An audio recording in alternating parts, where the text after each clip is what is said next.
Cześć, a w dzisiejszym odcinku zapraszam Was w podróż do początków muzyki. A ja sobie gram na gramofonie, trali tralalala, trali tralalala. Jestem już u pana Jurka, żeby Wam pokazać dzięki jego uprzejmości jego prywatne zbiory. No i chyba cofniemy się do początków muzyki. Zapisu muzyki i odtwarzania muzyki. Tak. To, co jest u pana, no to chyba nie jedno muzeum na świecie by mogło pozazdrościć. Podejrzewam, że tak, że jest trochę po prostu takich eksponatów, które nawet niektóre muzea nie mają. Trochę fonografia jest trochę taką dziedziną zapomnianą w Polsce. Także... Co, przejdziemy teraz przez te epoki? Pokażemy te zbiory? Tak, bardzo proszę. Fonografy dzieliły się na te, w których można zapisywać dźwięk w domu, tak jak dyktafony, czy potem jakieś inne rejestratory, i takie, które nie miały takiej możliwości, tańsze.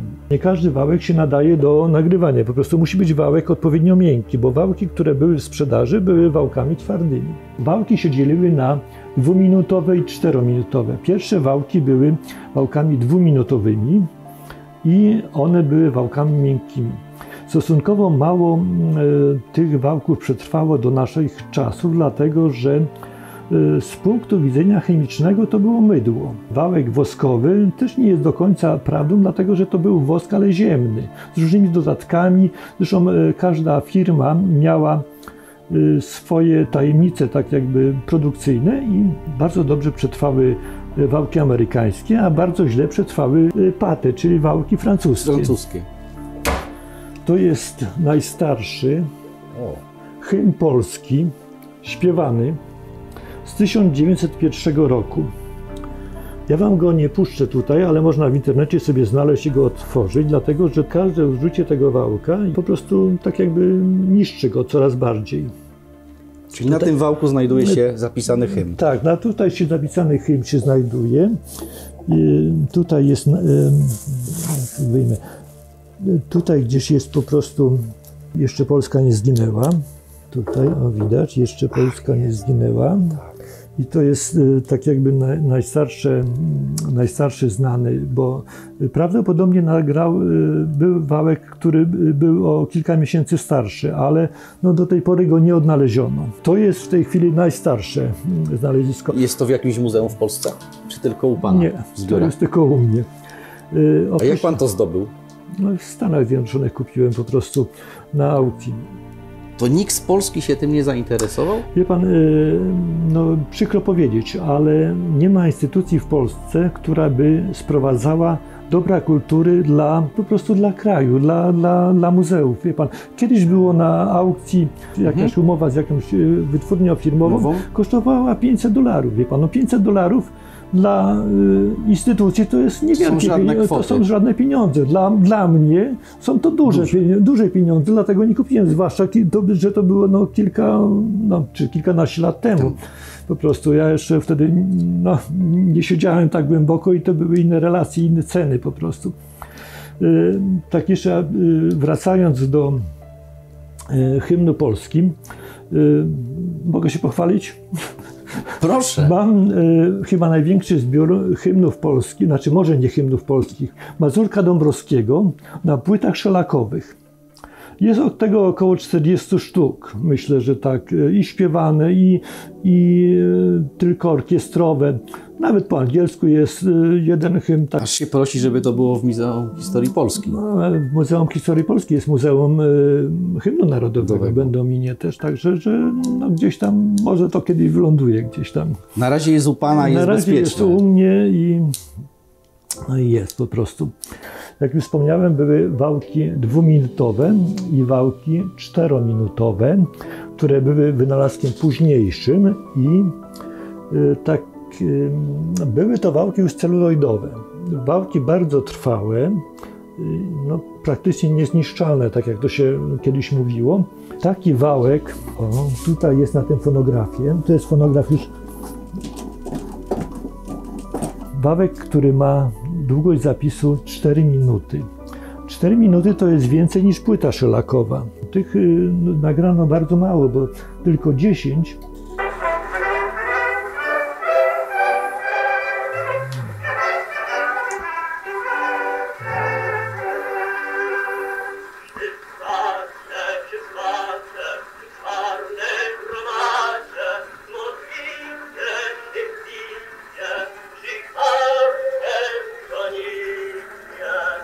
Edison bardzo długo tak jakby upierał się przy zapisie wałkowym.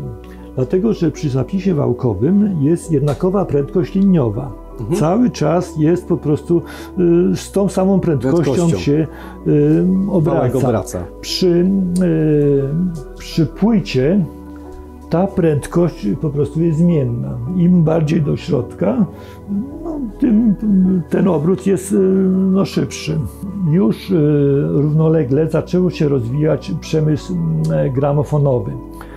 Przemysł gramofonowy ma tą przewagę nad wałkiem, że jest łatwiej zrobić nośnik. W ten sposób było robione, że nagrywało się na płycie woskowej. Potem to się napylało czymś przewodzącym, czyli w pierwszym okresie to był pył węglowy, grafitowy właściwie, który powodował to, że płyta była przewodząca. Ją się galwanicznie tak jakby robiło matrycę i z tej matrycy, w zależności od tego, jak się uzyskać, to się robiło albo kontrmatrycy, jeszcze i dopiero negatyw albo pozytyw. No i potem z tego się odbijało, bo szelak jest materiałem termoplastycznym. Do 110, tam 112 stopni się brało, podgrzewało i pod wysokim ciśnieniem odbijało się płytę. To jest matryca zrobiona przeze mnie. O. Robiona na podstawie płyty, tak, czyli odwrotnie. Chciałem mieć matrycę. Mam oryginalną matrycę jeszcze gdzieś tam z Odeona przedwojenną, ale bo ta już jest powojenna, to już jest 4. Pierwsze płyty polskie, które były nagrywane na siódemkach, czyli na takich małych płytach, to są z 1900 roku orkiestrowe i 1901 rok śpiewane, wokalne. Z tym, że no, to były nagrywania akustyczne i nagrywania po prostu takie, no... Ma pan takie płyty? Tak, i tu jest bardzo ciekawa rzecz, dlatego że w tych płytach, to jest taka płyta, no ja tą pierwszą gdzieś tam z brzegu wyciągnę, przypuśćmy. O, to jest płyta taka, że to jest akurat Jan Szter śpiewa, Warszał. To były płyty jednostronne. Na drugiej stronie był orzełek, znaczy ten aniołek, gramofon, taka płyta. No i to też warto powiedzieć, że wówczas Polski nie było na mapie. Tak, tak. Polskie, mimo, że i polska muzyka dziś żyła. Wie pan, to ja jeszcze tak jakby powrócę do tych hymnów, to na przykład bardzo często tak się zdarzało, że pisało hymn, a no, przez słowo hymn rozumiano wszystkie pieśni hymniczne, czyli na przykład z dymem pożarów. Kiedyś kupiłem Didura, no i się okazało, że to jest po prostu, nie jest Mazurek Dąbrowskiego, bo Mazurek Dąbrowskiego był dopiero tam w 20 którymś roku ustanowiony hymnem polskim. A wcześniej to były I jeszcze, a wracając jeszcze do tego... Ma pan dużą kolekcję? Tak, no znaczy kilkanaście jest tego, to jest, wie pan... Tu jest taka ciekawa sprawa któraś, to jest Adam Didur, można sobie obejrzeć. O matko moja, Moniuszki. Moniuszki, tak, tu jest... Adam Didur i zobaczcie tutaj. Tak, bo tak. To jest jak w prawdziwym muzeum. Oryginalne zdjęcie Didura z oryginalnym autografem, bo to jest fragment listu, tak? Panie Jerzy? Tak, to jest fragment listu, tak, oczywiście. No, jak chcecie, to mogę go wyjąć, ale jak potrzeba do... Wierzymy panu na słowo. Tu jest, tak jak powiedziałem, że nagrania wokalne były z 1901 roku. Tak faktycznie jest. I kiedyś kupiłem taką płytę, no mówię, no band, no kurczę, orkiestrówka. Po prostu sobie puściłem tą płytę. No, nagranie z 1900 roku, co się okazuje, że sobie tam grają, świr za kominem. W drugiej zwrotce po prostu cała kapela śpiewa. Także jest wokalne nagranie, mimo że nie wiadomo, kto śpiewa. Panie Jerzy, jakby ktoś z moich widzów chciał taką płytę, to trudno kupić, znaleźć? Bardzo trudno. Bardzo trudno. Czyli Targ Staroci odpada, takie miejsca, aukcje specjalistyczne? Nie trafiają się czasami, ale mało tego, nawet takich poloników typu, że orkiestra gra, nie wiem, marsza Chopina, przypuśćmy. też jest bardzo mało, że trafiają się częściej już, ale no bo polonika to są takie szeroko rozumiane, wie pan, no jeżeli jest, no nie wiem, polski autor, polski kompozytor, no to jest dla mnie polonika w jakiś sposób. Ja już dawno nie kupiłem takiej płyty, tym bardziej ciężko jest o wałki fonograficzne. Jeszcze na początku, 20 lat temu, czy więcej, gdzieś tam jak ten internet nie był tak rozbudowany, można było w Stanach Zjednoczonych, w Kanadzie. Ja płytę Didura kupiłem w Estonii. Wie pan, co pan oglądał, to właśnie na eBayu. Mało tego, wtedy była taka fajna sytuacja, że był wystawiony Floriański. Floriański to też jest taki dobry tenor polski, bo on śpiewał w Pradze, dlatego że Polska była za mała, żeby tutaj wszystkie te głosy mogły być obsadzone. Alma śpiewał w Berlinie, wielu polskich śpiewaków śpiewało za granicą i wtedy był Floriański, Didur był wystawiony. No i ja miałem do wyboru tak, no coś kupić, nie obstawię dwóch, bo po prostu zbankrutuję, jak za dużo pójdą na licytacji. No i wybrałem Didura, no Floriańskiego, potem mam Floriańskiego, ale to już dużo lat później to dopiero dokupiłem sobie. Jakiej kwoty? Teraz na przykład na aukcjach takie poloniki? Ostatnio Stęplich Kochańska poszła za 750 euro. A to już jest kwota. W Niemczech była na aukcji, niedawno nawet, to poszła za 750 euro. Takie są kwoty w tej chwili. Są kwoty różne, ale po prostu w zależności od tego, ile ktoś nagrał, ile ktoś... Jak z płytą winylową, tak, jak z płytą, tak, dokładnie to... tak samo, także że po prostu od takich małych niuansów zależy to... Ostateczna kwota. Ostateczna kwota. Oczywiście stan, nie stan też. Tak, to są takie rzeczy. I to są najstarsze płyty właśnie te polskie. Potem to były, tak jak widzieliście, to te płyty są ryte, czyli na tych pierwszych płytach nie ma etykiety, tylko jest ryta. Ryta, tak. Później już naklejano etykietę i już te same płyty czasami były już wydawane z etykietą. Po prostu, bo jak edycja była w 1903 czy 1905 roku, robiono etykiety wtedy.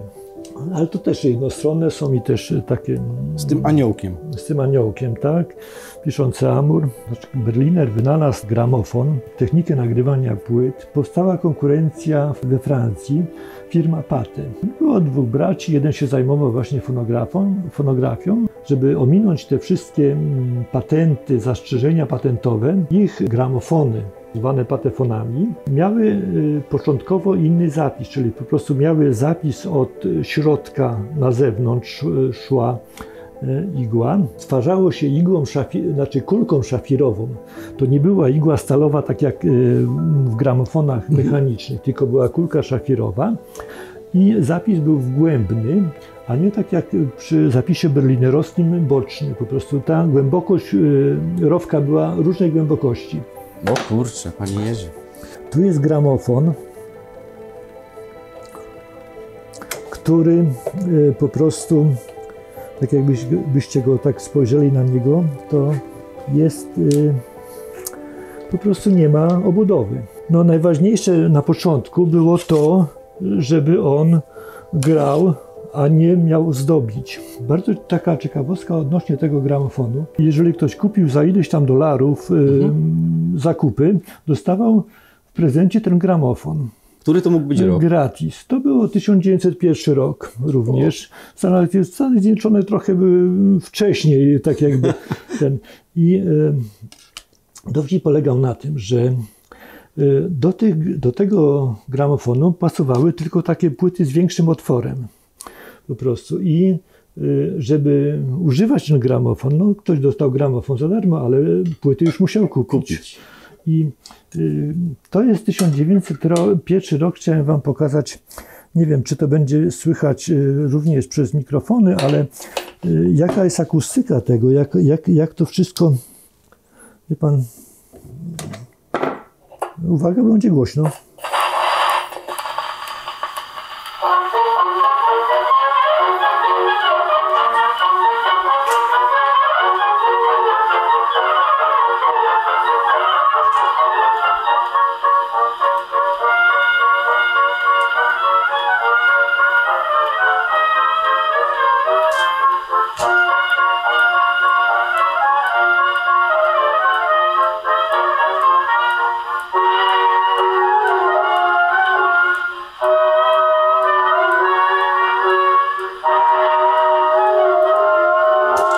To tak jakbym dzisiaj poszedł do jakiegoś marketu, zrobił zakupy za kilkaset złotych i przyszedł do domu z gramofonem. To tak, wie pan, jest taki marketing w Polsce też jest, no bo pan kupuje drukarkę za grosze, a tonery pan kupuje po prostu bardzo drogo. Tak.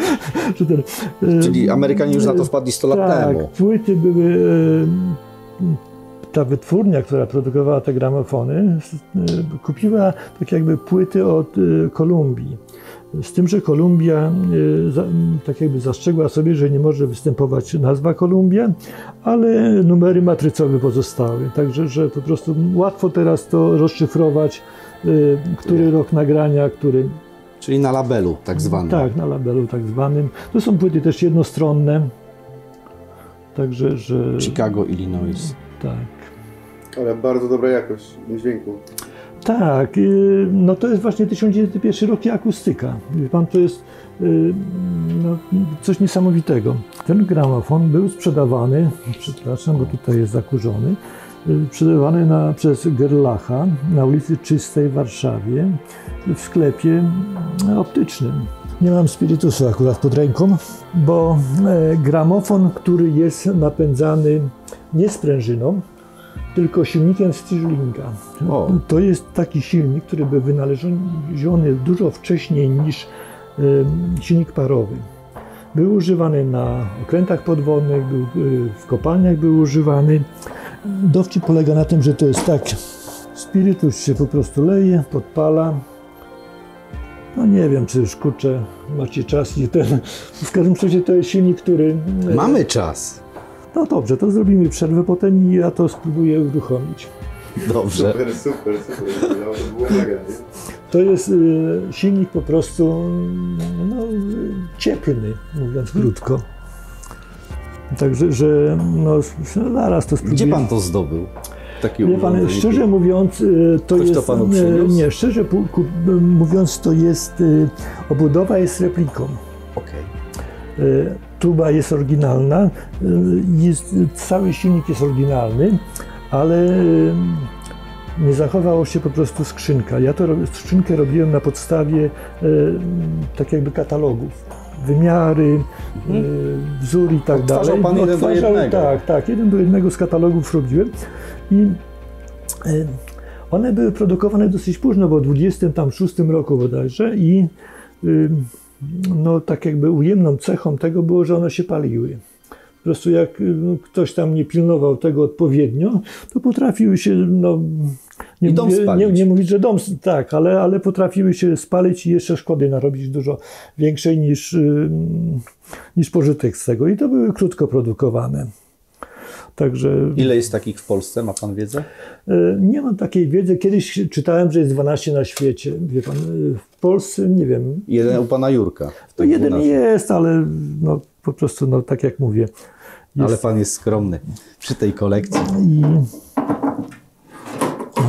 Ja potem to jeszcze napełnię, jak będzie chwila, to napełnię i spróbujemy potem to uruchomić. Teraz może przejdziemy do firmy Pate. Była firmą konkurencyjną dla gramofonu. To jest płyta, która jest w katalogu już w 1912 roku, czyli była nagrana około 1910, podejrzewam. No, słuchajcie, Józef Mann to jest taki tenor, który miał już zastąpić Enrico Caruso. Na występie pożegnalnym po prostu zasłabł, serce mi nie wytrzymało. Po prostu nie objął zaszczytu pierwszego tenora Metropolitan Opera, ale jest jeden z ładniejszych tenorów polskich. Słuchamy. Trochę będzie to głośno, dlatego że no to jest stary gramofon, stary napęd. Znaczy ten gramofon ma też inną budowę, widzicie, bo nie ma tuby, tylko jest tuba wewnętrzna, drewniana. I po prostu i dźwiczki, które regulują też... I zapis od środka. Jeszcze? Zapis od środka. Tak, zapis jest od środka.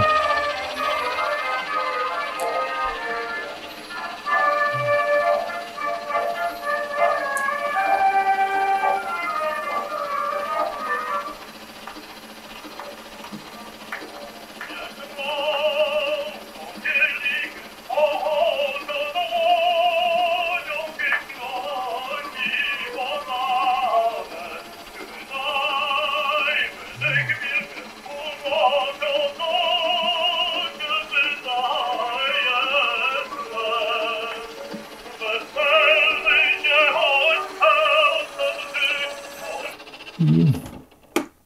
Te płyty były po prostu początkowo nagrywane, tak jak mówię, od środka.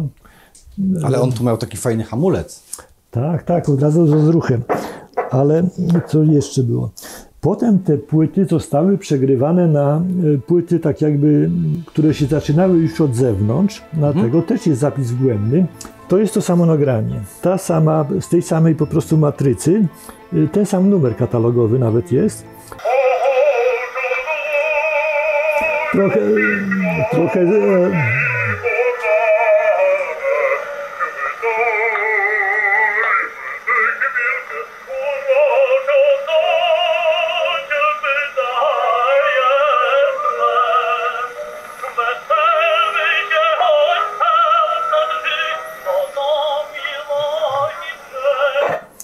i tak jak widać, po prostu prędkość płyty była ustawiana tak jakby w pewnym zakresie. Tutaj jest 78, 80, 90 obrotów.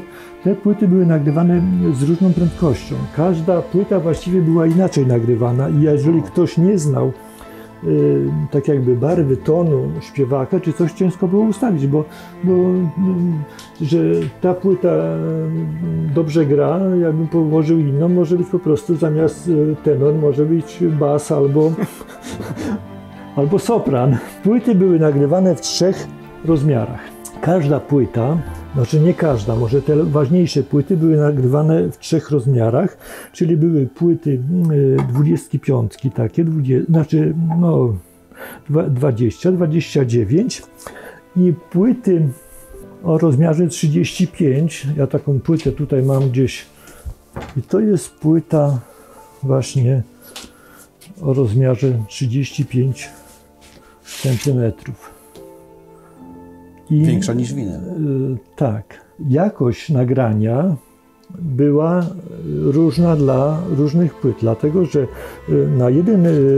na jedną sekundę nagrania tu przypadało dużo więcej ścieżki niż na płytach małych. I dlatego ta wierność czy...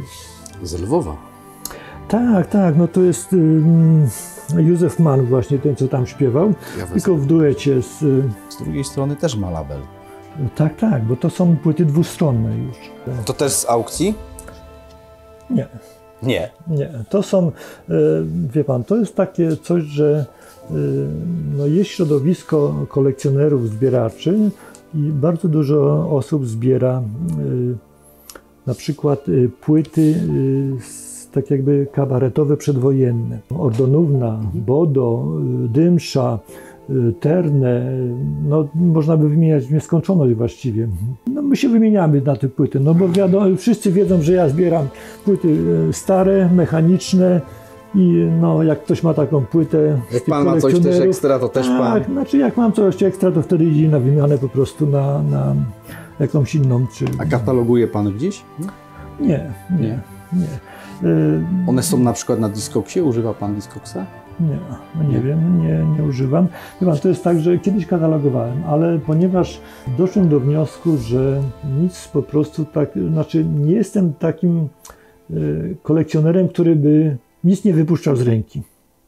Ja uważam, że każda płyta, którą mam, jest fajna, ciekawa, ale jeżeli widzę coś ciekawszego, to się wymieniam, bo mam płytę taką i taką, przypuśćmy, i teraz się zastanawiam, która bardziej pasuje. Jeżeli tamta, to się wymieniam, jeżeli nie, to się nie wymieniam.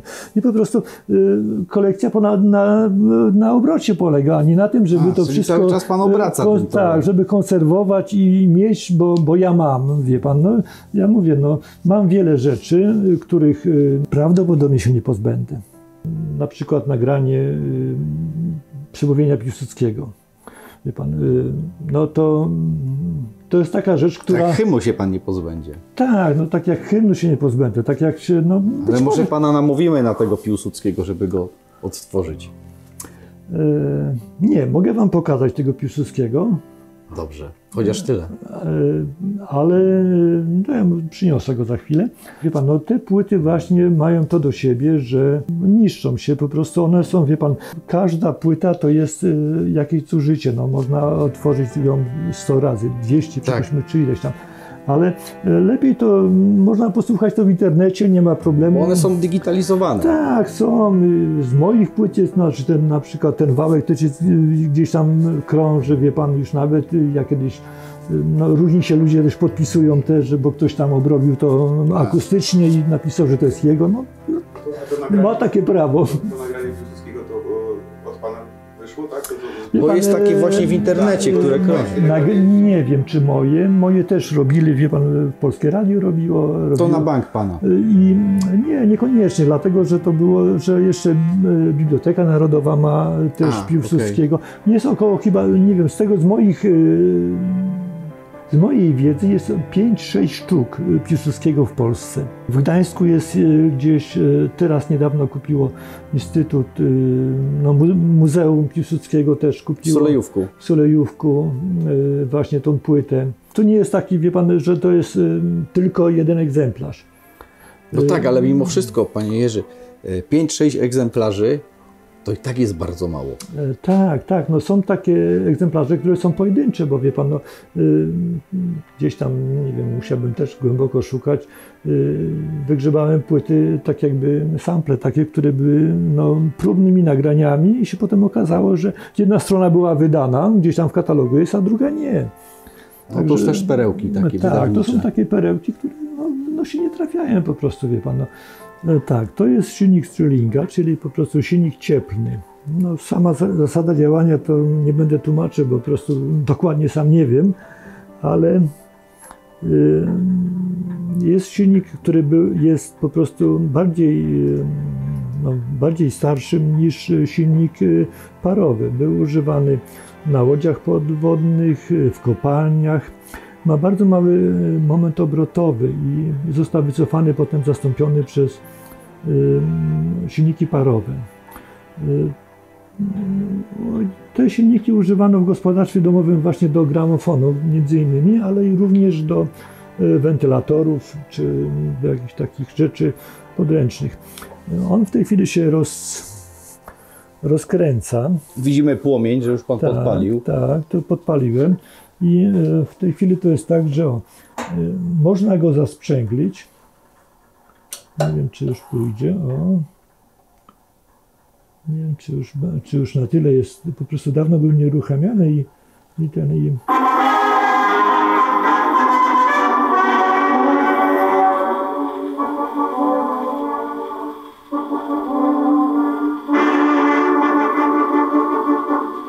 Działa.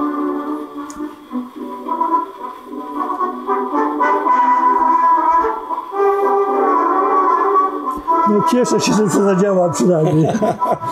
Ale czuć zapach. Tak.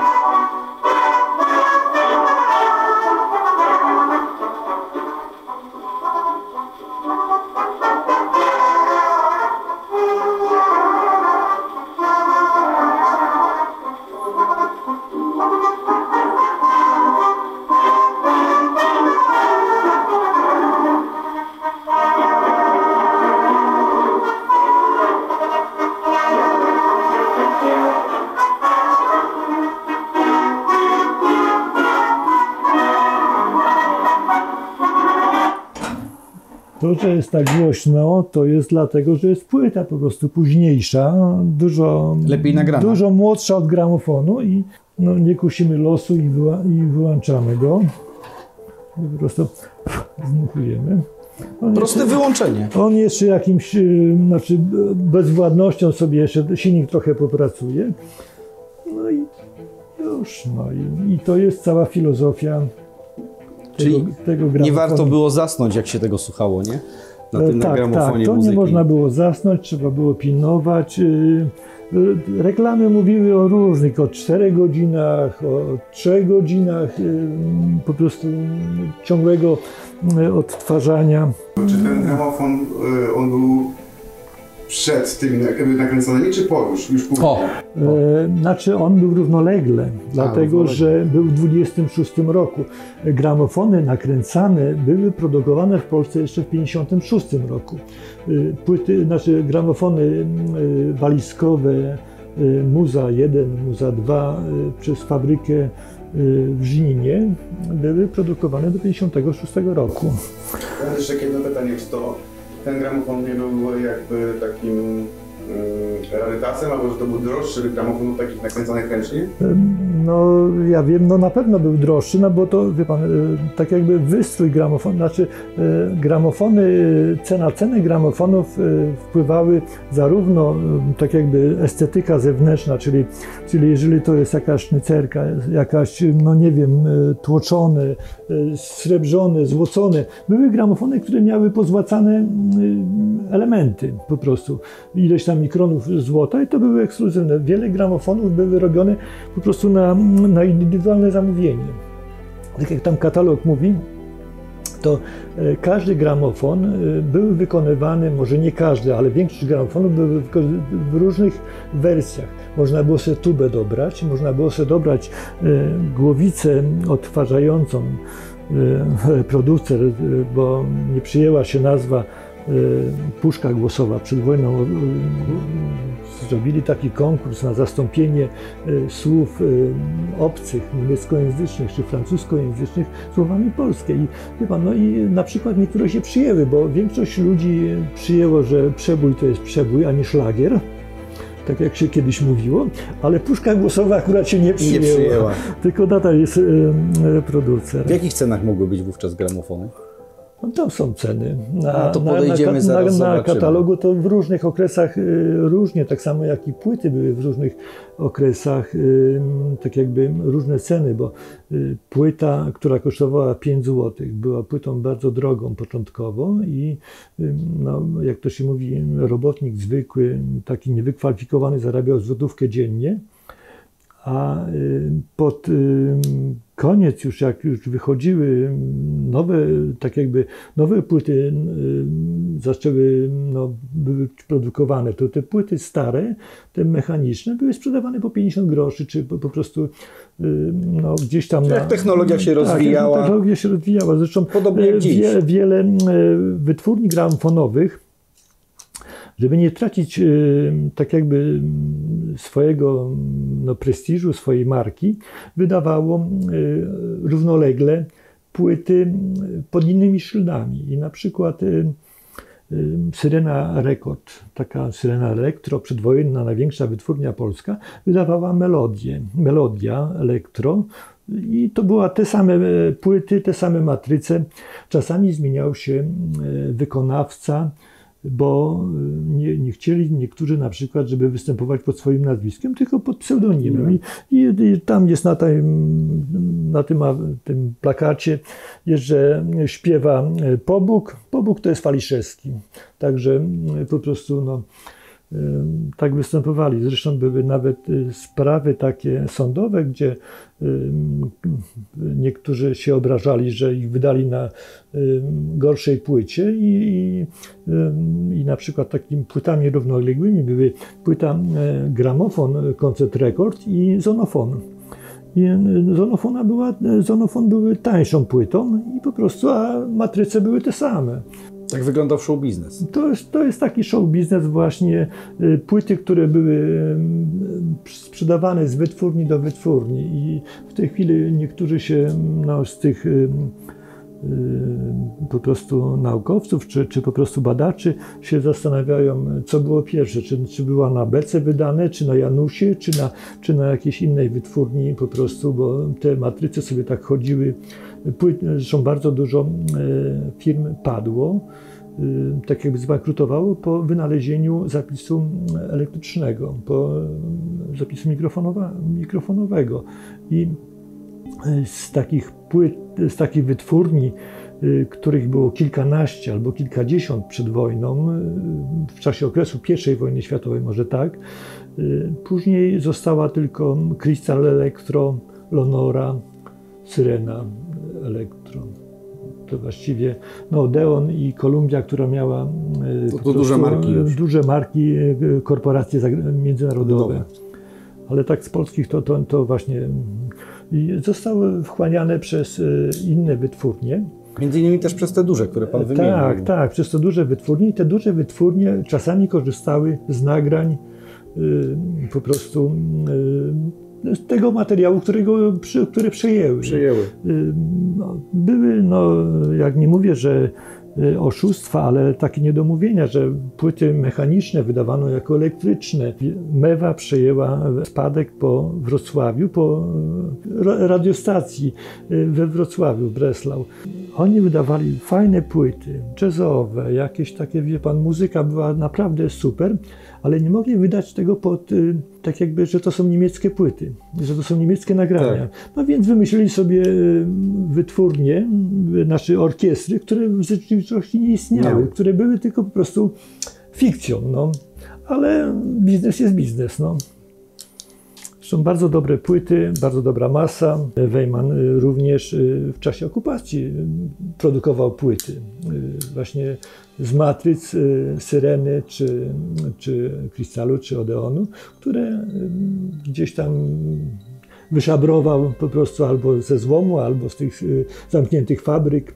W garażu robił to. I miał na to zbyt? Wie pan, no, nie wiadomo ile tego wyszło, nie wiadomo ile tego. Melodie, które on znak powtórzył po wojnie. Wytwórnia była Mewa, ale była nagrania jako Mewa i jako melodie. Nie melodia, bo melodia jest przedwojenna, melodie są powojenne. I czerwone melodie z końcówką 500 tam ileś katalogowe, to są właśnie te okupacyjne. Także są.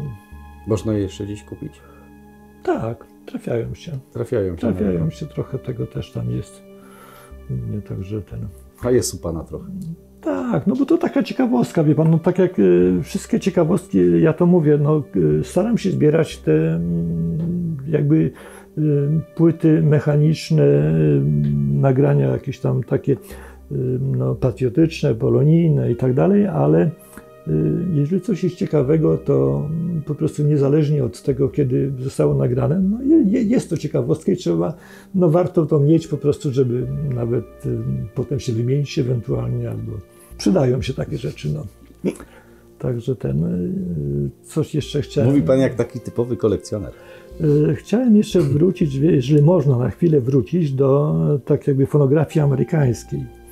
Dlatego, że wie pan, biznes, tak jak wspomnieliśmy, biznes jest biznes, pieniądz to jest pieniądz. I jeżeli jest Polonia amerykańska, to są również nagrania po polsku amerykańskie. Tutaj jest taki gramofon, wie pan, który jest sam w sobie ciekawy, bo to jest, no sam gramofon w ogóle ma swoją historię, dlatego, że przetrwał okupację w Warszawie, powstanie w Warszawie. I jeżeli spojrzycie na płytę, płyta ma 1/4 cala, czyli około 7 mm. Jest to płyta celuloidowa. To nie jest szelak, to jest płyta celuloidowa. I są nagrania polskie na tych płytach również, dlatego, że takie było zapotrzebowanie, po prostu była Polonia. Duża Polonia była. Była Polonia, znaczy może duża, nieduża, ale no, opłaciło się te płyty produkować. Jak trafił do pana ten gramofon? Kupiłem go w Warszawie no po prostu ktoś tam go wystawił, chciał sprzedawać i razem z płytami, zresztą część płyt byłem, bo część potem płyty ściągnąłem, jeszcze inne. To jest wynalazek Edisona, który się jednak zawsze bronił przed tymi płytami, ale jednak wyprodukował coś takiego. I to jest taka regulacja nadążna, czyli po prostu tak jak w tokarce, ta głowica cały czas jest przesuwana nad rowkiem. Ma taki sam poskok jak i rowek. I tu jest tak jakby hamulec. Zwalniamy go. I teraz opuszczamy ramię. I to jest ten sam utwór Moniuszki, pieśń rycerska, która była na wałku, tylko w innym wykonaniu. I bardzo ciekawym urządzeniem, czy może bardzo, jest potencjometr.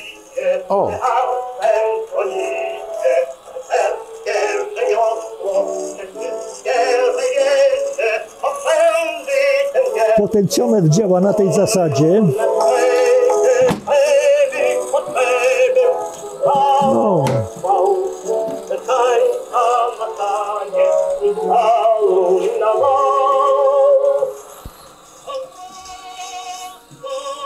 się przesuwa.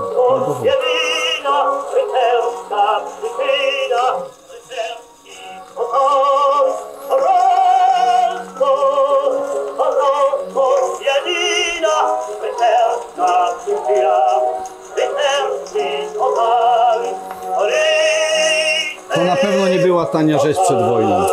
Podejrzewam nie. To, wie pan, historia tego gramofonu jest taka, że on powrócił w latach 20.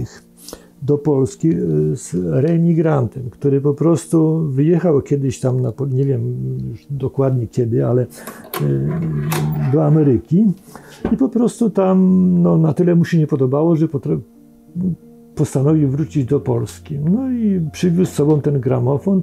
On był w Warszawie, gdzieś tam na Mokotowie przetrwał powstanie warszawskie w piwnicy. No i po prostu już. No i, Dawno pan go kupił? no, za 30 lat temu pewno. A może pan zdradzić, jaka to była wówczas kwota? No już dzisiaj się żona na pana nie obrazi. To było, wie pan, już nie pamiętam, tam 1000 złotych, czy to było, może to, znaczy ciężko powiedzieć, czy 1000, czy pół, czy 2. W każdym razie to było jakaś tam, no nie wiem, no 1/3 pensji, wie pan, czy 1/4 pensji mojej. Także to, no, tak może, tak chyba trzeba przeliczać, bo Okazja. Znaczy tak, okazja była, oczywiście, no. Bo no, takie rzeczy się nie trafiają. Ja drugi gramofon taki sprowadziłem ze Stanów Zjednoczonych, z tym, że to był słupek, no i sprzedałem go do muzeum. Do którego? Historii Polski. Tak? Tak. Więc widzowie, jak chcecie zobaczyć taki tylko słupkowy, to bilecik. A nie wiem, I do czy jest muzeum. wystawiony? No nie. Ale to niech kupią bilecik, to bo zobaczą, to nie jest sprawdzą. tak, że wszystko, co oni mają, jest po prostu Jako eksponat. jako eksponat. Również taką płytę mają ode mnie też. Gratis. Gratis. Także no, tu jest na przykład polskie jeszcze nagranie, bo tu jest Aria widzę. aria Janusza z Halki i wszystkie te utwory na tych niebieskich amberolach śpiewa Czerwiński. Także to jest jedna seria nagrań tylko i po prostu no, Ile pan ich ma? Tych polskich? chyba za 8, no nie wiem. Wszystkich nie mam, w każdym razie coś tam mi jeszcze brakuje. Brakuje, ale szuka pan ich? Tak, z tym, że no, wie pan, pod względem artystycznym to są takie sobie przeciętne nagrania, szczerze mówiąc, bo Świąteczna Polka tu na przykład znalazłem też. no, ale to jest pudełko tylko chyba, wie pan, dlatego, że A nie jest? nie jest. Świąteczna Polka, to jest nagranie orkiestrowe też. Też początek XX wieku. Tak, początek XX wieku. Były 2 sesje nagraniowe w 1901 i 1905 roku. Także, że może być 5 albo już nie sprawdzałem. Wielkość dezodorantu dzisiejszego. Tak. W Stanach się zrobił w ogóle nawet gatunek podmuzyczny Polka. Tak, Polish Polka. Polish Polka, co nie ma nic wspólnego z polską Polską. I bardzo rozczarowani byli twórcy, którzy pojechali do Stanów Zjednoczonych emigrować, bo u nas było królem, to było tango. Tak. Wszystko było tak jak było, no, bardzo modne, bardzo popularne było tango, a tam tanga nikt nie chciał po prostu słuchać. To był dla nich to po prostu polka i już. No, i potem już ci polscy twórcy, Daniłowski, twórca Hurudana, który potem wyemigrował i tam stworzył zarówno wytwórnię płytową, jak i właśnie nagrywał, jak i Hurdana stworzył też wersji amerykańskiej, znaczy wersji polonijnej, no może nie amerykańskiej. Po prostu przeszli już na takie utwory, które się były handlowe, które się dały sprzedać. To jest pies Niper i po prostu no, ten gramofonik taki. I tak jak tu widać, to jest właśnie przekrzywiłość, ale to jest takie, no, na tym logo jest. I pan sobie to odtworzył 1 do 1. Znaczy otworzył, nie, gramofon jest oryginalny. Tak? Gramofon jest oryginalny. A pieska kupiłem po prostu gdzieś tam współcześnie robionego, akurat pasował, także... I macie tutaj odtworzone logo RCA. No, gramofon, który odtworzyłem od podstaw, wie pan, tak jakby na ten, to jest gramofon ten. Pan Jerzy mi wspominał, że każdy gramofon, który posiada, od czasu do czasu musi włączyć, no bo smary, mechanizm musi działać. To jest trochę tak jak ze współczesnym tym sprzętem vintage audio, że musi być tak zwany przepalony, tak? Czyli przegrany. Tak, oczywiście. O, powiem wam, że pan Jerzy tu ma tyle skarbów, mogliśmy tu siedzieć parę dni, rozbić namiot na zewnątrz, ognisko zrobić i codziennie słuchać czegoś innego. To jest taki gramofonik, słuchajcie, który był sprzedawany jako zabawka w sklepach z zabawkami. On kosztował $3. W XIX wieku, można powiedzieć, bo 1898-9 rok, do pierwszy, drugi jeszcze był, to jest taka zabawka.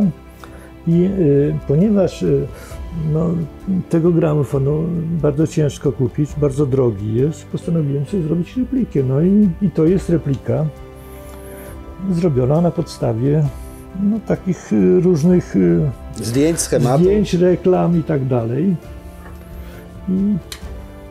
I to jest gramofon, który po prostu nie ma napędu. Wie pan, ta zabawka polegała na tym, że kręciło się i wtedy, no nie wiem, czy mi się uda coś zagrać, coś. Coś słychać. Tak, ale to marnie słychać, bo trzeba mieć olbrzymią wprawę, żeby równo kręcić, mimo że tu jest regulator odśrodkowy pewnego rodzaju, bo to jest tak zwany regulator Watta, który reguluje prędkość obrotową, ale przy kręceniu ręcznym jest bardzo trudno. To jak te dzieci tak mogły słuchać? Ale wie pan, no raczej zabawka. To jest zabawka, to tak samo jak lalki mówiące, czy jak inne rzeczy. No już nie będę wyciągał tego, ale... A co pan chciał wyciągnąć? Lalkę mówiącą. A ma pan też z epoki? Tak, z 26 roku. Możemy pokazać? Pokazujemy. Ale to ludzi poprzestraszyli. Nie! Jest tyle osób, co zbiera takie Lalki, no. Że... Ja coś czułem jako powiedział, nie, już nie będę. To już czułem, że pan coś ma. No tylko nie wiem, gdzie ja to włożyłem. Muszę teraz znaleźć. Przepraszam, bo to wie pan, pewne rzeczy... Pomóc panu? Nie, dam radę jakoś, tylko muszę zobaczyć, czy to jest tu, czy tam, gdzie ona... Kartka, nie? To jest po prostu coś Ja takiego. zamknę te drzwi. Słuchajcie, to jest lalka z 26 roku. Proszę się nie przestraszyć, ale to takie po prostu... Ona ma naturalne włosy. Także... Coś, czego mnie brakuje. Tak, no nie tylko panu. I tutaj to jest taki wałek fonograficzny, po prostu, nie wiem, czy mi się uda go wyjąć. No, nie chce wyjść. O, taki wałek fonograficzny jest, nietypowy, bo taki inny trochę. I ten wałeczek się wkładało, można było zmieniać te wałki. One różne po prostu różne były tak jakby teksty nagrane. Tu jest korba, którą się nakręcało. Stój. No. I ona powinna zacząć gadać. Po angielsku? No niestety po polsku nie gada. Nie. Nie. Też kupiona w Stanach? Tak.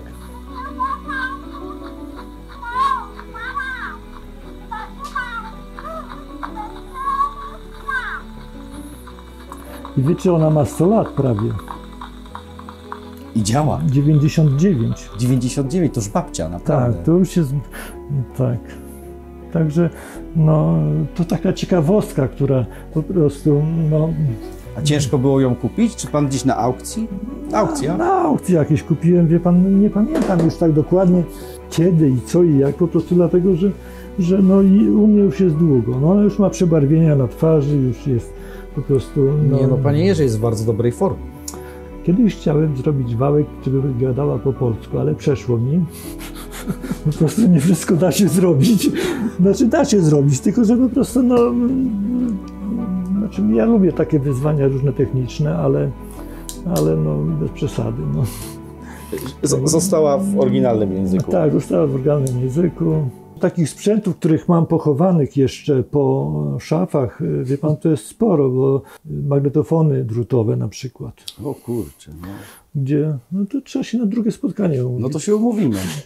Nie, ja pytam dlatego, że ja i Maciek mamy takie stare i po prostu nie wiemy, gdzie zawieźć do serwisu, gdzie to kurczę robić, bo ja tak jak gramofon czy audio stare, no to a tak to nikt tego nie chce dotykać w ogóle, ludzie się boją. Ja się raz, że częściej nie ma zapasowych. No właśnie. Drugi raz, no wie pan, to jest tak, że często jest nieopłacalna naprawa. Dlatego, że wie pan, stosunkowo tanie są te rzeczy popularne, czyli po prostu no, walizka kosztuje przypuśćmy 300 zł, 400 zł, a sprężyna do niej kosztuje 200 plus przesyłka gdzieś tam z Holandii albo z Belgii albo coś. No i no, czasami się nie opłaci po prostu naprawiać. Dlatego wszystkie takie jakby półśrodki, czyli nitowanie sprężyn, czy rozhartowywanie, potem zahartowywanie, bo to trzeba te otwory jakieś nowe zrobić czy coś. Po prostu to jest niepewna sprawa, dlatego że to potem pęka. No i jak ktoś, wie pan, robi się naprawę, to ktoś chce, żeby ta naprawa była no, skuteczna i jak długoterminowa. A to jest tak czasami, że no to może chodzić długi czas, ale może się przy pierwszym nakręcaniu znowu sprężyna gdzieś tam uszkodzić. Wiele rzeczy przed wojną robiono z tak zwanego szajs-metalu, czyli to jest znal. Pod wpływem złych warunków atmosferycznych, różnicy temperatur i tak dalej puchnie i czasami trzeba dorabiać nowe rzeczy, nowe jakieś głowice, czy tulejki, czy wie pan. No, jest w tym pracy. To jest taka zabawa, która po prostu jak robię coś dla siebie, no to biorę odpowiedzialność za to, jak coś mi nie wyjdzie, czy coś zepsuje, to jest moja rzecz. A brać od kogoś tak jakby do naprawy, no może być takie coś, że się po prostu nie uda i... Dlatego nie piszcie w komentarzach, żeby dać kontakt do pana Jerzego, bo on nie serwisuje, nie naprawia. Nie serwisuję, nie naprawiam. Ucinamy tutaj spekulacje. Tak. Bo tak to są później dziesiątki komentarzy. Czy naprawi mi to? Poproszę o kontakt. Nie będzie kontaktu do pana Jerzego, ale za to może być drugi odcinek, bo pan Jerzy nam powiedział przed chwilą, że ma jeszcze co? Radia drutowe? Mam różne nośniki dźwięku, różne nagrywarki, różne po prostu płytowe i wałkowe i drutofony, które są szpiegowskie na przykład. No takie różne ciekawe. To już nie zdradzamy więcej. Pokazujemy to, co mamy dziś pokazać. Jeżeli oczywiście będziecie chcieli, żebyśmy wrócili do pana Jerzego i pokazali te szpiegowskie i inne wynalazki, to jak najwięcej komentarzy, łapek w górę, udostępnień, no to wtedy pan Jerzy nas zaprasza, bo on naprawdę nie dysponuje dużą ilością czasu. Dobra, to przechodzimy teraz do tego kosmo. Do tego kosmografu. No. To są patenty po prostu tego urządzenia na rynek amerykański, trochę późniejsze już, bo tutaj są po prostu z tak jakby głowicą już magnetyczną, czyli po prostu elektrycznie można zapisywać. 35 rok, tak? Tak, to jest patent 35 rok, ale te urządzenie, które tutaj jest, to jest urządzenie mechaniczne, czyli po prostu nagrywanie. Mówiło się do tuby? Mówiło się do tuby. Tak. Tak, to się mówiło. Tu się włączało silnik, tutaj się stopowało lub się cofało i po prostu nagrywało. No. Raz, tak, dwa. Tutaj jest właśnie jeszcze tak jakby włączenie, wyłączenie też. To na kabelku, jak pilot taki. Bo silnik jest elektryczny, tak, tutaj silnik elektryczny ma dwie prędkości obrotowe, 33,78 obrotów. Takie urządzenie, taki dyktafon. Nagrywarka. Albo nagrywarka. I słuchawki. Słuchawki, tak, słuchawki, które są tutaj, on się rozsprzęgliły, ale to polega na tym, że tak jak stetoskop, że po prostu można to słuchać akustycznie, tu nie ma żadnego przewodu elektrycznego, i żadnych... Gdzie się je podpina? Tak, i tu się, to się wypina, o, a podpina się słuchawki wtedy, jak chce się odsłuchać. O. I teraz jest to jest urządzenie nowe, znaczy dla mnie nowe, dlatego że nabyłem niedawno i jeszcze nie rozpracowałem do końca, po prostu jeszcze nie uruchomiłem. Nie dobrałem materiału, na którym można nagrywać, bo to też jest ważne, że ten materiał musi być na tyle elastyczny czy dobry, żeby się dał ten rowek zrobić i no, na tyle miękki i na tyle twardy po prostu. No. Fantastyczne te słuchawki Przymierze. Tak można słuchać Pink Floyd. Tak można było słuchać, oczywiście. Nie, Pink Floyd nie, bo chyba za później wyszli. No i urządzeniem, które jest to jest 35, przypuśćmy 30 lat młodszym. To jest niemiecka produkcja, czy austriacka? To jest niemiecka produkcja, niemiecki patent oczywiście. I urządzeniem, które jest dużo młodszym, nie wiem czy tu będzie widać, to jest nagrywarka pocztówek dźwiękowych. Pocztówki były nagrywane na zwykłych pocztówkach, które były w kiosku ruchu kupowane. Prywaciarze to robili. Wiele tak jakby cały ciąg produkcji był, także ktoś to nagrywał. Jedna osoba w Warszawie podobno umiała naklejać tą folię na tą pocztówkę. Także po prostu, żeby to było bez powietrza, bez niczego. I to urządzenie kosztowało równowartość samochodu Syrena, a samochód Syrena to było tak jakby przeciętna pensja odkładana przez rok, no i żeby człowiek nic nie jadł. To było tego. Nie płacił rachunku. Tak, nie płacił rachunku. To była olbrzymia suma. Ja to kupiłem w Końskiej, taka miejscowość i pan, który mi to sprzedał, powiedział, że to się w ciągu 3 miesięcy mu zwróciło. Że to był taki popyt na to. Konserwacja tego i po prostu serwisowanie, to byli ci inżynierowie właśnie z Politechniki Warszawskiej, którzy zrobili sobie fuchę. Drugim rzemieślnikiem, który zarabiał na tym, to był człowiek, który umiał ostrzyć igły szafirowe, które wycinały ten rowek. Jeszcze następny to właśnie ktoś, kto umiał tą folię naklejać. Oczywiście jeszcze byli pośrednicy tacy, którzy nie będę mówił... Dystrybucja. Nie będę mówił nazwiska tutaj, ale mi opowiadał taki zacny technik z Polskiego Radia, że z nocnego dyżuru po prostu nagrywał taśmy z przebojami, które były w Radiu Londyn albo Radiu Luksemburg. Wynosił je. I po prostu rano o 6 godzinie czekał na niego człowiek, który przejmował taśmy i o 10 godzinie na Bazarze Różyckiego można było kupić już pocztówki z nagraniami z nocnej sesji, z pierwszych lic przebojów. Także cały łańcuszek był po prostu... I to też trzeba wspomnieć, że to był biznes nielegalny. Tak. Znaczy, częściowo nielegalny, bo oni to, żeby ominąć właśnie monopol polskich nagrań na płyty szolakowe, na płyty winylowe, to po prostu to było jako pocztówka dźwiękowa. Czyli to... Zwykła kartka kupiona w kiosku, ten laminat. Potem również inne tak jakby spółdzielnie przejęły ten biznes, z tym, że oni robili już pocztówki tłoczone. I to były pocztówki, które były nagrywana matryca, to jest taka właśnie matryca, i z tego była odbijana tak zwana pocztówka dźwiękowa, która już była powtarzalna, czyli po prostu z takiego jednego można było wiele tych egzemplarzy odbić. Widzieliście, co tu jest?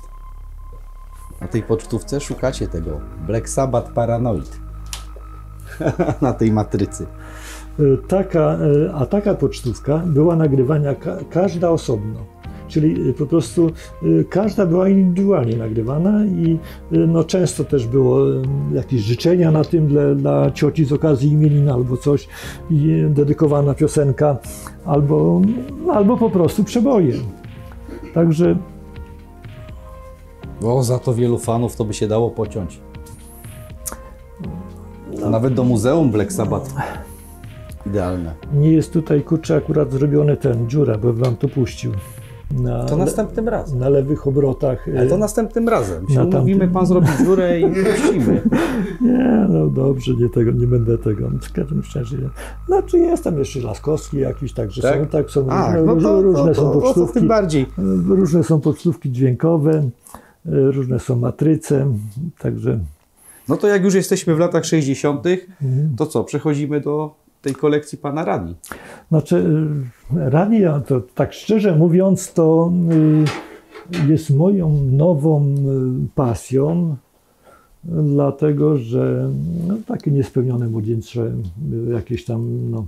Chciał pan być radiowcem, tak? Tak. Chciałem być, znaczy chodziłem kiedyś nawet do Placu Młodzieży w latach 70. na zajęcia z radiotechniki i to mi zostało po prostu. No to są takie po prostu no, rzeczy, które lubię robić, które lubię naprawiać, potem to idzie w kąt, potem to już nie jest ważne właściwie, że ono gra, bo no to wiadomo, że no to są w tej chwili tylko fale długie praktycznie, no i niewiele tam tych programów jest, ale same radia, same tak jakby no, egzemplarze są ciekawe. To pokażemy tych kilka fajnych egzemplarzy. No czy ja wiem, no czy to fajne, to są szarotki. Szarotki to są radia lampowe. No nie wiem, czy to nigdzie baterii chyba nie ma, także nie zagram. Podejrzewam, że nie ma, bo to ja... Tak? Nie ma. Ale no... Ostatnio po prostu fascynuję się tak jakby odbiornikami radiowymi. To jest niepolskie radio, bo ono wystąpiło w takim filmie Rzymskie wakacje. Z Sofią Loren. Tak? Nie wiem, nie pamiętam. Niestety będę musiał zamknąć, bo inaczej wam wytnie YouTube'a. Powyżej minuty jak jest. Tak. To kiedyś wycięli właśnie na ten. A jeszcze tamte są ciekawe. Te? Tak, to jest radio, które było robione w Poznaniu przez wytwórnię rzemieślniczą.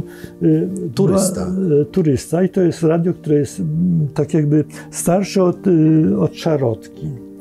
I no, to jest takie bardzo kolekcjonerskie radio. Dużo ich wyszło? No niewiele. Nikt nie wie ile, ale nie dużo. Jest, no, na pewno jest kilkanaście albo kilka, tu nawet jest otwarte, to możemy pokazać, jak w środku wygląda. Jak jest to, czy się, to jest na lampach, także... Bateryjki z tego okresu? Nie, bateryjki są nie z tego okresu, dlatego że mam baterie z tamtego okresu, ale po prostu nie działają. Także że nie ma po prostu tego. A ten eksponat? Tak, to też jest radio. Już nie pamiętam nawet jakie. Zobaczymy, czy działa, czy nie działa, bo tutaj też jest bateria, też jest replika, tylko teraz jak go się włącza? Niech ktoś mi powie. Tak się włącza. No i to jest takie radio, które po prostu... Znaczy wpadłem na to, że trzeba to wyciągnąć, to ile ja się namęczyłem. Dlaczego nie chce się włączyć? Znaczy, gdzie ta przerwa jest? A nie miał kto podpowiedzieć chyba. Nie miał kto podpowiedzieć, bo to jest turysta radziecki. Znaczy, nie radziecki, bo radziecki, bo to wtedy była nie wiem, czy to akurat nie działa, nie chce działać. No, przykro mi, ale to nie wszystko działa. Coś słychać. Nie, no działa. Także... Tu też pan ma ciekawe eksponaty. To już są takie przedwojenne. To są przedwojenne eksponaty, to są radia Telefunken i radio Philips. Tylko że wspominał mi pan wcześniej, że to jest Telefunken robiony w Polsce. Tak, to jest Telefunken robiony w Polsce, bo tak jakby radioodbiorniki dzielimy na przedwojenne, na polskie i zagraniczne. I te firmy, które się na rynku były, czyli Telefunken i Philips w danym okresie, produkowały w Polsce, w polskich zakładach w Warszawie radiodorniki. I co roku miał kilka sztuk nowych egzemplarzy, to były 4-5 sztuki. No taką ciekawostkę są różne w tamtym okresie, że na przykład te radio nie ma oczka magicznego, ale ma wysterowanie, tak jakby w amperomierzu czy w czymś po prostu pokazuje wysterowanie sygnału. To też Telefunken? To jest Philips. Philips. I to jest ciekawa rzecz, dlatego że to jest Philips i wszędzie na wszystkich radioodbiornikach jest Breslau. Na tym radioodbiorniku jest Wrocław. No i kurczę, zastanawiałem się, jak to może być, że przed wojną, a jest Wrocław. Doszedłem do takiego wniosku, że w Polsce to jest Wrocław, w Niemczech to jest Breslau. Tak samo jak Roma to jest po wielu językach, a po polsku jest Rzym. I po prostu jest polska nazwa, no dlatego. Czyli produkowane na polski rynek. Tak, na polski rynek produkowana, w Polsce produkowana zresztą.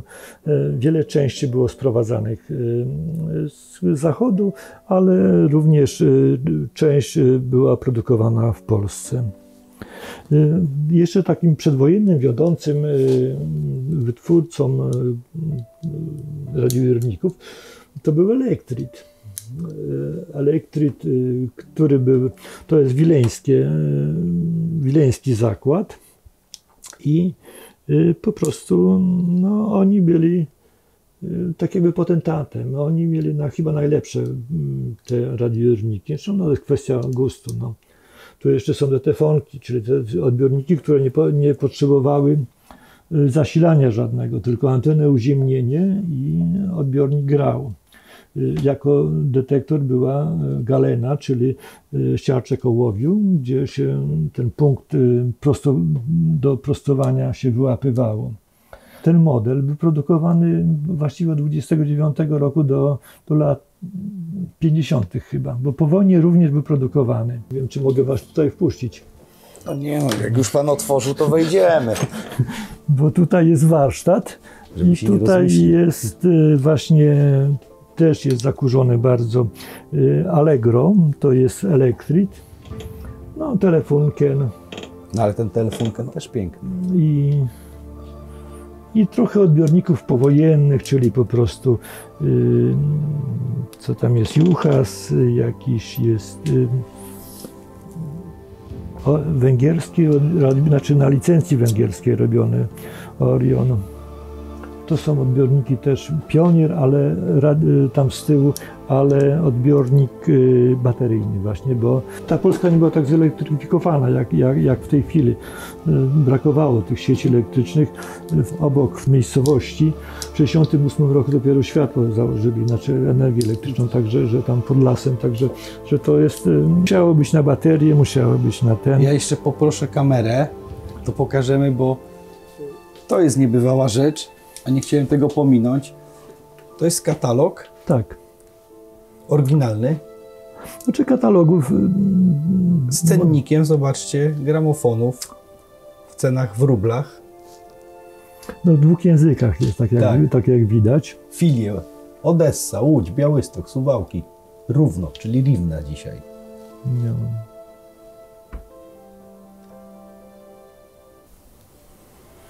No i zobaczcie, jakie ceny, kurczę. Najtańszy 50 rubli. 55, 75 rubli.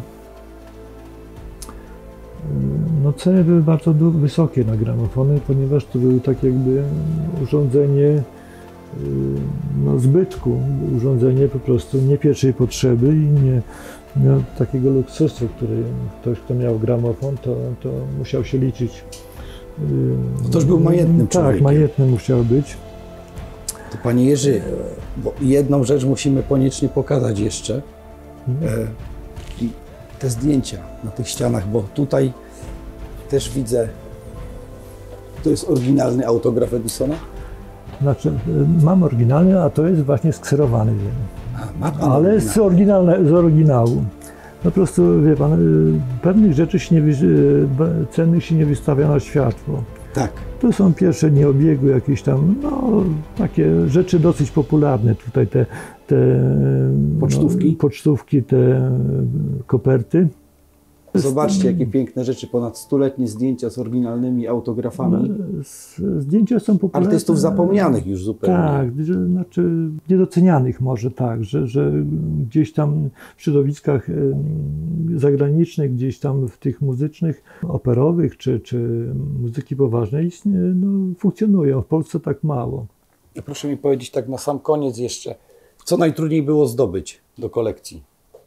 Albo czy coś jeszcze jest, czego pan nie posiada, chciałby pan bardzo mieć? Nie wiem, wie pan, nie ma takich rzeczy po prostu dlatego, że nie jestem takim zaborcą, który by chciał wszystko mieć i za wszelką cenę po prostu, bo to, wie pan, no, ja wiem, że to jest choroba. To jest choroba, którą każdy kolekcjoner ma jakieś tam, no mówiąc krótko, nie jest normalnym człowiekiem, nie jest przeciętnym, ale może na tym rzecz polega, że właśnie, no, żeby takim być, żeby, wie pan, no, tak mówią, że ludzie, którzy nie mają pasji, no właściwie tak, no nie wiadomo, czegoś im brakuje pewno. A jest rzecz, o którą pan najdłużej walczył i pan posiada?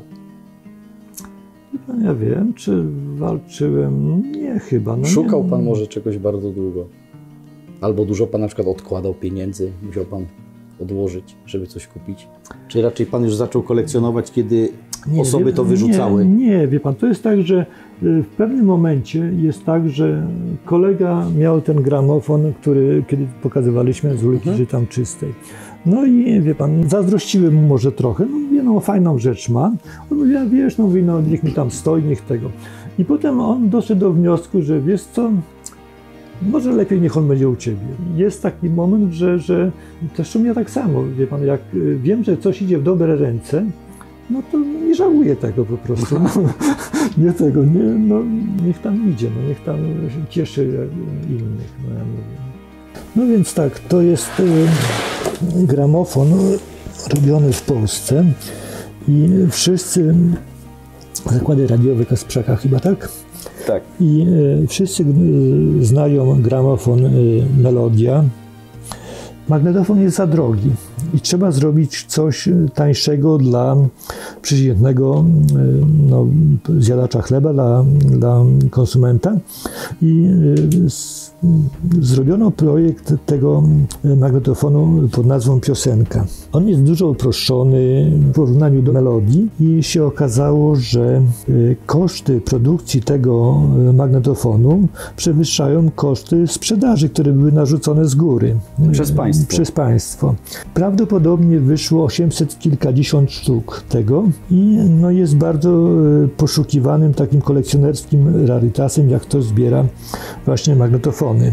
On jest jeszcze o tyle ciekawy, że zachował się razem z oryginalnym pokrowcem, no i z kablami, jeszcze mikrofonem, także że jest taki kompletny. Nie moja branża, ale być może kiedyś się na jakiś ten zamienię. Na gramofon albo radio. A jak pan go zdobył? A go drogą kupna. Tak? Po prostu kupowałem radio i no, pan mi zaproponował, czy nie chce magnetofonu. No i ja mówię, no to zależne od ceny. No i po prostu cena była na tyle przystępna, że wrócił pan do domu? Że wróciłem właśnie z radiem. A co na to żona? Jak pan tak wracał? Żona po prostu to toleruje, także... A, to super żona. No, oczywiście. To są płyta właściwie jedna, nagrana przez wytwórnię, na zlecenie wytwórni Orfeon. Firmę prowadził Bronisław Rudzki, ojciec Kazimierza Rudzkiego, znanego aktora. Konferencjera, tak. Między innymi grał w wojnie domowej, jak rozpętałem II wojnę światową. Jego ojciec właśnie był zasłużony dla polskiej fonografii bardzo, dlatego że nagrywał te płyty Orfeon. Płyty były bardzo, można niszowe, tak jakby w tej chwili się określiło, dlatego że na przykład jedyną zachowanym egzemplarzem w tej chwili tej płyty jest płyta z nagraniem głosu Żeromskiego, która jest w Kielcach w Muzeum Lat Młodzieńczych, czy tam jakoś tak to się nazywa. I między innymi nagrał również Piłsudskiego Józefa, znaczy marszałka. I cały dochód z tej płyty, która była rozprowadzana kolekcjonersko, był przeznaczony na Uniwersytet Batorego w Wilnie, z którym Piłsudski był bardzo związany. Ciekawostką taką jest, że osoba, która była nagrywana na tej płycie, składała podpis na matrycy. I tutaj jest podpis Piłsudskiego właśnie, wybity w matrycy, który tak jakby odpowiednią światło, jak się po prostu spojrzy pod jakimś tam kątem, to widać, że jest... Tak, że jest autograf. Że jest autograf, tak jest jakby wybity, tak, to jest odciśnięty. Pojawiła się taka płyta, bardzo rzadko i nie wiem, bo w żadnym katalogu nie znalazłem, wytłoczona z tej samej matrycy na amerykańskim Odeonie. Jak trafiły do pana? Metodą kupna. Metodą kupna? Myślałem, że metodą gdzieś znalezienia. Takich rzeczy się raczej nie znajduje. Trzeba mieć trochę szczęścia, mi się wydaje, dlatego że czasami tak jakby wertując eBay czy jakieś inne aukcje, są rzeczy źle opisane. Wtedy łatwiej trafić. Jeżeli coś jest opisane bardzo dobrze, to jest dużo chętnych. Wtedy bardzo ciężko to kupić, ale jeżeli coś jest czy z błędem napisane, literka przestawiona, albo wystawione w innej dziedzinie niż powinna być, to można po prostu trafić, można to gdzieś tam kupić. Także no, trzeba mieć trochę szczęścia kolekcjonerskiego takiego. I to są te dwie płyty, które są bardzo ciekawe. Z moich ostatnich takich nabytków to jest płyta wodza naczelnego Sikorskiego, rozkaz numer 11, która była odczytywana w wojsku polskim na zachodzie. Polsko-angielska wytwórnia płyt. To jest rok przed śmiercią generała, przed wypadkiem, czy zamachem, jak niektórzy wolą. I trzecią płytą, którą chcę wam jeszcze zaprezentować, to jest nagranie Hanki Ordonówny. Nagranie, tak zwane bejruckie nagranie, gdzie ona zrobiła sesję nagraniową. To jest nagranie właściwie już takiej staruszki. No nie jest to ten głos przedwojenny, to już jest głos taki bardziej dojrzały po prostu, bardziej taki ochrypły bardziej. I ona nagrała serię płyt. Właściwie te płyty jej powiedzieli, że się nie udały i nie zostały wydane. Jednak na rynku pojawiły się te płyty w małych ilościach, bo to jest bardzo rzadka płyta. Po prostu nie wiem, no ktoś tą serię próbną wykupił i gdzieś tam rozprowadził, czy coś, że no, tych tam 4 czy 5 nagrań, już nie pamiętam ile, jest właśnie wydanych. No po prostu trafia się. To jest tylko takie nagranie bardzo oszczędne, dlatego że tylko z akompaniamentem akordeonu. No Stasiak. Tak. I tyle to by było. A co to pan ma z tym Piłsudskim? To jest tajemnica.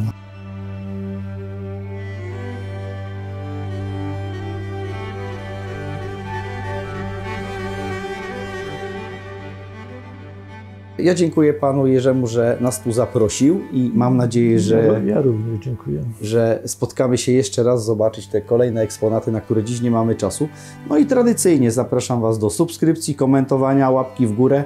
No i w każdy wtorek 16-18 moja audycja w Radiu Bemowo, gdzie gram z czarnych płyt. A może pan Jerzy by mnie odwiedził w radio, byśmy patefon wzięli, byśmy strzelaków pograli? Panie Jerzy. No być może kiedyś się umówimy. Nie wiem, nie mówię nie, nie mówię tak. Sprawa... Dopingujcie pana Jerzego w komentarzach, żebyśmy zrobili audycję wspólną. Musiałbym jakieś płyty po prostu ciekawe wziąć. Ja się o płyty nie martwię, ani o sprzęt, bo jak pan przyjdzie, to wiem, że pan to zapewni. No tak, tak, ale to ma pan jakiś sprzęt do odtwarzania na 78. Coś zorganizuje. Grado na przykład 78, tam Głowice albo... No, po prostu inny stożek jest i inaczej się to Ale to odtwarza. dobrze by było spróbować. Tak. No dobra, to na dzisiaj to tyle.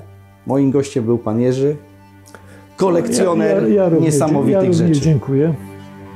I do zobaczenia w kolejnych odcinkach.